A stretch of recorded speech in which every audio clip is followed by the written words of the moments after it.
ठीक आहे, आपण काल काय बघितलं होतं, मिरॅज म्हणजे काय, म्हणजे वृक्ष म्हणजे काय, आणि अपवर्तनांकामुळे बदलणाऱ्या प्रकाश किरणांच्या दिशेमुळे होळीच्या ज्वालापलीकडील वस्तूची स्थिती, म्हणजे वस्तू आपल्याला हल्लीचा भास का होतो. ठीक आहे, असं आपण काल बघितलं होतं.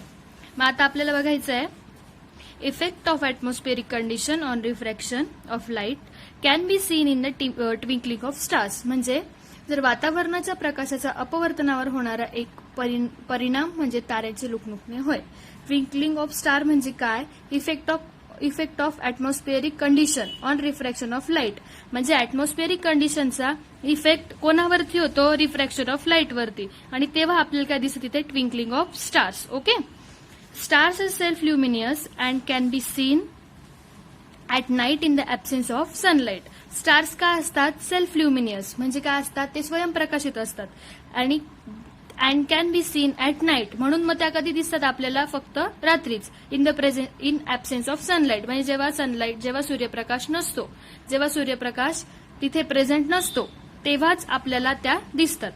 ठीक आहे, they appear to be point source because of their being at a very large distance from us. आणि तारे आपल्यापासून खूप जास्तीत जास्त अंतरावर असतात आणि त्यामुळे त्यांचे प्रकाश बिंदुरूप स्रोत असल्याचे जाणवते. म्हणून आपल्याला काय वाटते, खूप जास्त अंतरावर आहेत ना, म्हणून मग आपल्याला काय वाटतं, ते पॉइंट सोर्स आहेत. आलं लक्षात.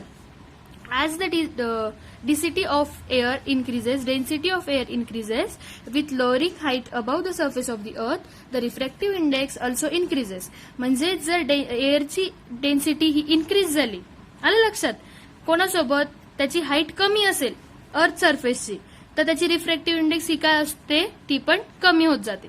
म्हणजे कसं की जर वातावरणातील हवेचा आवर्तनांक, म्हणजे जर वातावरणातील हवेचा म्हणजे रिफ्रॅक्टिव्ह इंडेक्स ही जर जास्त अंतरावर असल्याचा असेल तर तो काय होतो, वाढत जातो.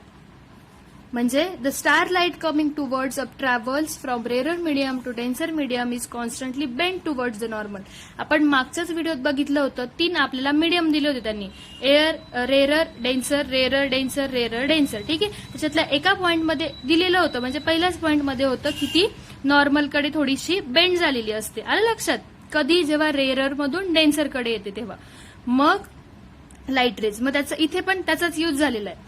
काय झालंय की वातावरणातील हवेचा अपवर्तनांक जमिनीकडे येताना वाढत जातो. का, तर त्याचं रिझन काय, तर हवेची घनता ही वाढत जाते. मग हवेची घनता वाढत गेली तर काय होतं, वातावरणातून तारका प्रकाशाचे अपवर्तन होतं.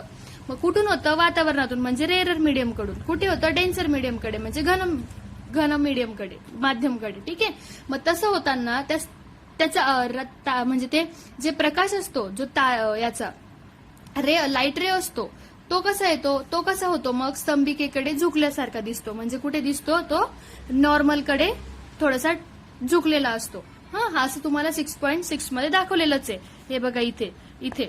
आणि तसं तुम्ही मागच्या एक व्हिडिओमध्येच 3 माध्यमांचा स्टडी केलेला आहे, त्याच्यात पण हा एक पॉइंट आहेच. आलं लक्षात. This makes the star appear to be higher in the sky as compared to its actual position as shown in the figure 6.6. म्हणजे तुम्हाला दाखवलंय की तारा त्यांच्या आहे या स्थितीपेक्षा थोड्याशा उंचावर असल्याचे भासते. म्हणजे हे बघा, आहे कोणती स्थिती, ही, पण आपल्याला दिसतं कुठे, ते जरा जास्त अंतरावर आहे. आलं लक्षात. आता हे इथे काय दाखवलंय, वाढता अपवर्तनांक म्हणजे रिफ्रॅक्टिव्ह इंडेक्स ही वाढत गेलेली. ही काय, अपिअरंट पोझिशन ऑफ अ स्टार म्हणजे ताऱ्याची आभासी स्थिती. आलं लक्षात. मग आता the apparent position of the star keeps changing a bit. This is because of the motion of atmospheric air, changing air density and temperature. म्हणजे काय होतं रे, ताऱ्याची आभासी स्थिती स्थिर नाहीये, म्हणजे ती काय एकदम पोझिशन अशी काही बीट नाही, म्हणजे थांबलेली नाही किंवा ती कॉन्स्टंट नाहीये, तर ती काय चेंज होत जाते, चेंज होते, पण मग ती कशी अशी थोडी नॉर्मल, एकदम असं किंचितशी चेंज होते. मग हे काय होतं, this is because of the motion of atmospheric air and changing air density and temperature. मग याचं कारण म्हणजे काय, तर हवेचं काय होतं, सतत होणारी हालचाल, नंतर घनता आणि तापमान. आलं लक्षात. मग तापमानामुळे काय होतं, तापमानातील बदलामुळे वातावरण स्थिर नसते, म्हणून ते काय होतं, थोडंसं हालत, असं आपल्याला हालताना दिसतात किंचितच्या. Because of this the refractive index of air keeps changing continuously. मग काय होतं त्यामुळे एखाद्या भागातील हवेचा अपवर्तनांक हा काय होतो, सारखा बदलत असतो, सतत बदलत असतो. कशामुळे, ह्या 3 गोष्टींमुळे. एक तर ऍटमॉस्फिअरिक एअर, नंतर चेंजिंग एअर डेन्सिटी म्हणजे घनता, आणि दुसरे टेम्परेचर. आलं लक्षात.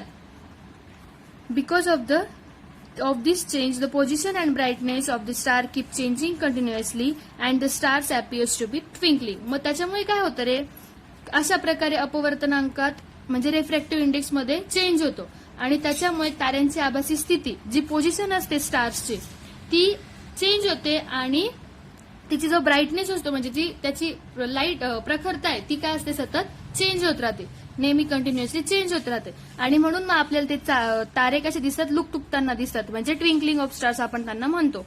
ठीक आहे. आता we do not see twinkling of planets. आपण बघितलंय का कधी ग्रह आपल्याला लुकतुकताना दिसतात का रे, प्लॅनेट्स कडे ट्विंकलिंग होतात का? दिस इज बिकॉज ते का, तर planets are much closer to earth as compare to star. म्हणजे प्लॅनेट्स काय आहेत, आपल्याला खूप क्लोजर आहेत, म्हणजे आपल्यापासून ते ताऱ्यांच्या तुलनेत त्यांना बरेच जवळ आहेत. कोण? ग्रह. मध्ये therefore do not appear as point source but appear as a collection of point source. म्हणून मग ते कसे दिसतात, ते एक बिंदू स्रोत नाहीयेत, म्हणजे एक पॉइंट सोर्स नाहीये, पण बिंदू स्रोतांचा समूह आहे असं आपल्याला वाटतं, म्हणजे कलेक्शन ऑफ पॉइंट सोर्स आहे. ठीक आहे. Because of change in atmospheric refractive index the position as well as the brightness of individual point source change, but the average position and total average brightness remains unchanged and planets do not twinkle. म्हणजे काय होतं, ही वातावरणातील बदलती स्थिती जी असते ना, त्याच्यामुळे काय होतं, काही बिंदू अधिक तेजस्वी असतात, म्हणजे जास्त त्यांची प्रखरता असते, आणि काही काय असतात कमी तेजस्वी दिसतात. मग त्यांचे स्थानही बदलते त्यामुळे, आणि त्यांची एकूण सरासरी प्रखरता काय असते, स्थिर राहते. मग त्यामुळे त्यांचे सरासरी स्थानही स्थिर राहते, म्हणून ते लुकलुकत नाही. ठीक आहे. Call refractive index as well as the brightness of individual point source but the average position and total average brightness remains unchange. म्हणून मग त्यांचं काय होतं की ती वातावरणातील जी बदलती स्थिती असते त्यामुळे काही बिंदू अधिक तेजस्वी असतात तर काही कमी तेजस्वी असतात, आणि मग त्याच्यामुळे त्यांचे स्थानही बदलते आणि त्यांची एकूण सरासरीची प्रखरता काय राहते, ही कॉन्स्टंट राहते. मग कॉन्स्टंट राहिली की काय होतं, त्यांच्यात सरासरी स्थानही स्थिर राहते आणि त्यांची पोझिशन स्थिर राहिलं म्हणून मग ते प्लॅनेट ट्विंकल होत नाही, म्हणजे ते planets do not twinkling. By sunrise, we mean the appearance of the sun above the horizon.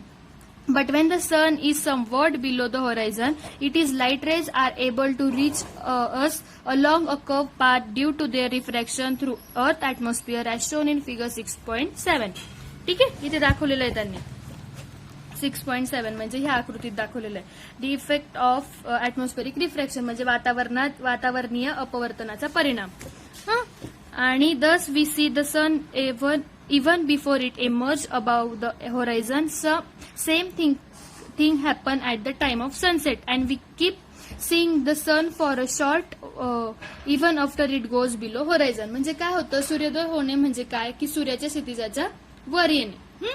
मग आपण असे म्हणतो, परंतु 6.7 मध्ये दाखवलंय की सूर्य क्षितिजाच्या थोड्या खाली असताना त्यापासून येणाऱ्या प्रकाशाचे व पृथ्वीच्या वायुमंडळातून येताना अपवर्तन झाल्यामुळे प्रकाश वक्र मार्गाने आपल्यापर्यंत पोहोचतो.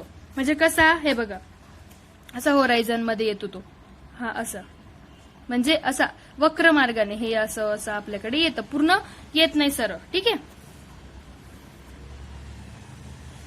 मग वक्र मार्गामुळे आल्यामुळे काय होतं तिथे, त्यामुळे सूर्य क्षितिजावर येण्यापूर्वीच दिसू लागतो. मग असेच सूर्यास्ताच्या वेळेसही घडते, म्हणून मग आपल्याला सूर्य क्षितिजाखाली गेल्यावर काही काळ दिसत राहतो. आलं लक्षात.